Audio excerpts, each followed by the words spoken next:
Good Morning Business. Happy Boulot. 6h25, Laure Closier donc nous dit quoi ce matin, Laure? Que les DRH n'ont pas le moral. Qu'est-ce qui se passe? Ben oui, je vous parle souvent des DRH, des RRH et autres responsables, des gens. Alors je suis assez tranquille parce que personne n'en parle. Eux-mêmes parlent pas d'eux-mêmes. Dans les médias, on voit surtout les CEO.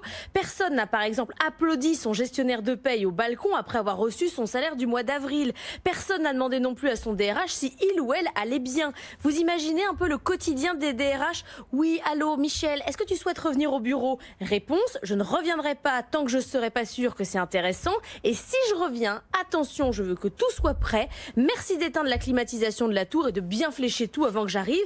Si la cantine ne fonctionne pas, eh bien je reste chez moi. Mais bien sûr Michel, on attend ton retour avec impatience et surtout prends soin de toi. Vous imaginez si la DRH répondait « J'en sais rien, je m'en fous, viens pas, ça m'est égal de toute façon. Moi je vais aller ouvrir une ferme de fromage de chèvre bio et équitable. Je ne peux plus vous voir. » Non, sourire, masque, gel hydroalcoolique et c'est parti, on encaisse. Ta santé est notre priorité Michel. Selon un baromètre réalisé par les éditions Tissot, 90% des DRH seraient au bord du burn-out, 77% sont frustrés, 82% se disent isolés. Alors vous allez me dire, qui n'est pas au bord du burn-out en ce moment? C'est vrai que la période n'est pas très propice à la sérénité, mais pour les DRH, le niveau de stress est parfois inacceptable.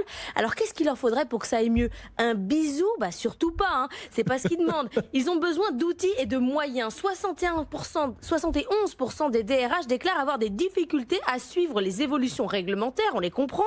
Parler, ça fait du bien aussi. Beaucoup de groupes WhatsApp entre DRH de différentes boîtes ont émergé.